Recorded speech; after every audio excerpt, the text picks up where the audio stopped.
Hey, this is Lucas. I just wanted to give a couple of uh, really quick, a really quick little piece on both Sargon Akkad and Tim Pool. There's two different subjects that they talk about a lot, and they don't realize they're actually the same thing.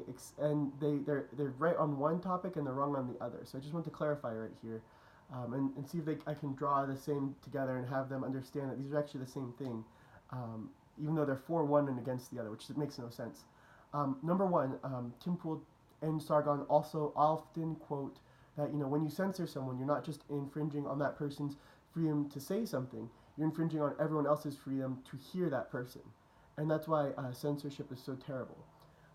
What they don't understand is that immigration is the exact same thing. You're not just infringing on that one person's freedom of association, freedom of movement. You're infringing on everyone's freedom of association. All of a sudden, I can't associate with Jose because the federal government makes an arbitrary law saying, oh, he was born on the wrong side of this imaginary line, so you know that's it. Um, and they talk a lot about, hey, sovereignty is important. This that Yes, you can maintain sovereignty and you can maintain control of the border, with still having a free flow of immigration, a free flow of labor. I mean, it's actually an incredibly simple solution, and there's a reason why no one talks about it ever. There's a very good reason, because the solution is so simple that if you talked about it, there would be there would be no arguments. There'd be no way to drive votes or to drive views. So that's why no one talks about it. Right now, the process to legally come to the United States is ridiculous. It's breathtakingly expensive, up to $10,000. It's breathtaking. It takes such a long time, up to 10 years. There's no way that when you apply, you know that you'll get in. So you might be waiting years and years, and you're just waiting for Godot. So realistically, it makes much more sense for someone who's trying to get in here to come in illegally, and just walk across the border and start a new life. Why? Because the system we have at the moment is impossible to work with. If the government passed a law saying, hey, no one can visit Tim Pool's house unless he gets a little certification, we get him legal documents. Tim Pool has to apply. It costs about $10,000 to apply a visit Tim Pool. No one would visit Tim Pool, not legally. No one's gonna go. No one's gonna pay $10,000 to visit Tim Pool, and no one's gonna wait 10 years before that visit, before they're legally allowed to start visiting Tim Pool. That's essentially what's happening with immigration at the moment. So the solution for Tim Pool, where he says we have to maintain our sovereignty, we have to know who's coming in just for security purposes. We have to know who's coming in just so we can monitor how it's affecting our economy. The very simple solution to this is to just streamline the process, the immigration process. Just streamline it. There's no reason why it shouldn't take more than $500 in a month to know if you are eligible to get in or not. And then, if there is a very simple process, this also undercuts the Democrats, the liberals, who have bleeding hearts for these people coming in, because you can say, no, the process is very simple, it's very cheap. It's very expensive to cross the border legally. People don't realize this. It's incredibly expensive. It costs a lot of money. If it's cheaper to apply legally, all of a sudden the government does have a very strong case for saying, hey, if it's so easy and so cheap to come in legally, why are people coming in illegally? These people probably are criminals, because there are criminals coming in with the people who are coming in for a better life. Among them are criminals who are coming in to harm United States citizens, to bring drugs over, all of that, which is a completely different topic. But all of a sudden you could have a major crackdown on people entering illegally if it was very easy to come in legally. Um, now this goes Now, as far as that goes, Tim Pool and Sargon also have, so you can maintain sovereignty, have a strong border, and making it an easier application process is actually how to maintain that. The second part is that Trump actually mentioned this. He says we're going to build a very beautiful wall with a very large gate in the middle. That we're going to let people in, basically. And if by what Trump means he means it's going to be a lot easier for people to get in legally, then that's great. That's how you solve this problem. You will have very little illegal immigration if it was, if applying, maybe it shouldn't be, maybe it's unrealistic to ask for an application to be as quick and as cheap as an American getting a passport, but realistically, it's the same amount of paperwork.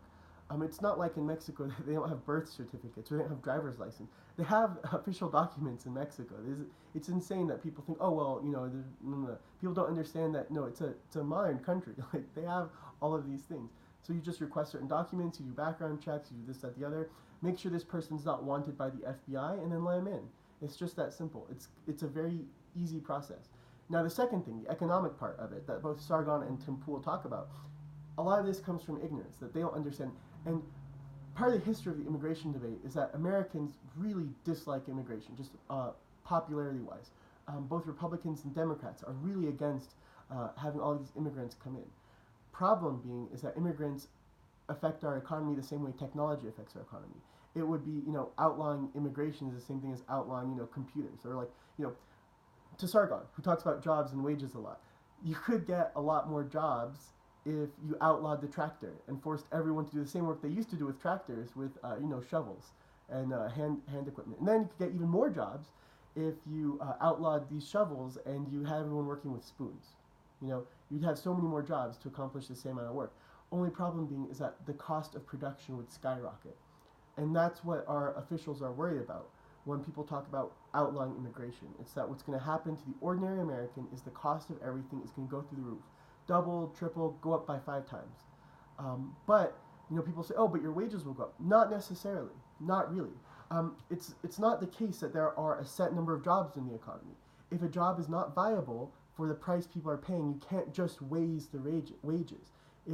If you're not making enough profit to pay these higher wages, that job just won't exist. And you can destroy jobs in the economy and just have fewer jobs, have just a less healthy economy. And that's exactly what happens when you outlaw immigration. A lot of people don't understand that a lot of these illegal immigrants make far above minimum wage, far, far above it. Double, triple minimum wage. Only problem is that the reason why Americans will not do these jobs is that, most Americans either don't live in the right places, and they're unwilling to relocate. They'd much rather, stay with a friend, stay with a family member, than relocate to the middle of nowhere. And number two, that they don't want to do these jobs. A lot of people don't want to slaughter cattle. How much beef is on the shelves when you go to Walmart or you go to Costco? How much beef is on the shelves? What you think? Those pre-packaged pieces of beef just, I don't know how people think these packets of beef, but get there. But basically, there are people who cut them up, and there's slaughterhouses, and not many Americans want to do that. Not many Americans want to see cows getting executed en masse, and being slaughtered and cut up and prepackaged into these plastic containers. It's not a great job, and a lot of Americans won't do it for any price, and certainly won't do it for $20 an hour. So that's the problem. So number one, Americans don't want to do these jobs. Number two, they're not willing to relocate for these jobs. And so when Sargon and Tim Pool talk about supply and demand, they think it's like magic. A lot of times they don't have an understanding of the actual mechanics behind it, that there's friction in supply and demand. Yes, it will result in higher wages, but are those wages high enough to tempt someone who lives, in a city to move out in the middle of nowhere and become a rancher? Probably not. It's probably not enough. The immigration population is much more mobile, especially when they first come in, and they are willing to take these jobs. These much more unsatisfying jobs. A lot of Americans today, they don't look at a job just as a paycheck. They look at it as something that will enrich their lives. They do want a job that will make them happy. That's fine, except when you have all of these jobs that will in no way make you happy, that don't fit that mold at all. So as it is, if you have 5 jobs that illegals have and you outlaw them, it's not like all of a sudden these 5 unemployed Americans will now have 5 jobs. No, what realistically happens is you outlaw these illegals, so you destroy those jobs, and these people remain unemployed. And once these people are unemployed, what happens is that since there's less people doing less work, price of everything goes up, so their quality of life suffers. This might be through inflation. This might be through shrinkflation, where the quality of what you're getting actually just goes down, even though in theory it's a tomato is a tomato, except the tomato you're getting is it's not as good, it's not as ripe, it's a little bit worse. So it there's a lot of ways it can happen, but essentially if you were to outlaw immigration, or the children of immigration, birthright citizenship, what you would find very quickly is it would be the same thing as outlawing any piece of technology.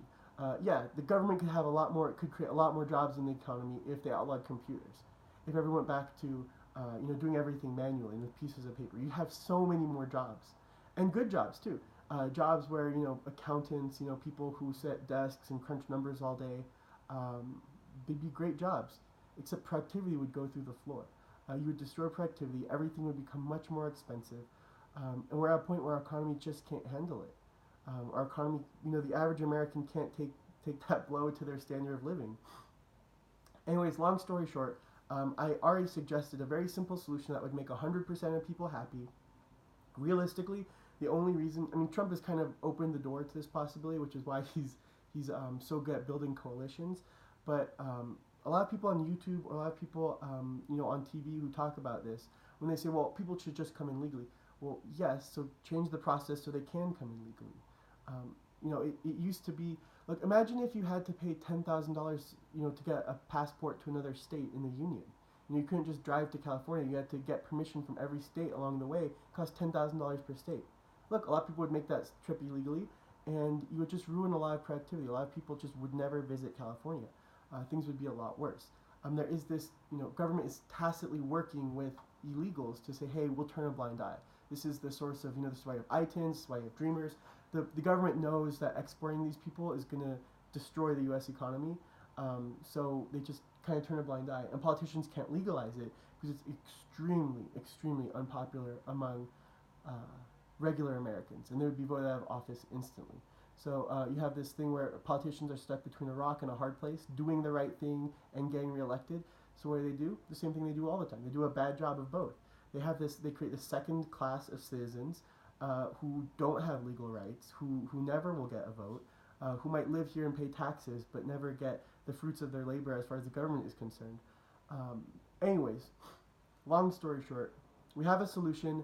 The two problems Tim Pool and Sargon are always thinking about or always mention aren't real problems. You can still maintain sovereignty. You won't have an economic collapse. You'll actually have a much stronger economy if you add more freedom of labor. So, long story short, I hope this helps. Sargon, Tim, you do a great job on most things. Just immigration, I know it's a very complicated subject. Just think of it the same thing as freedom of speech. Freedom of association, the freedom for an immigrant to come to the United States.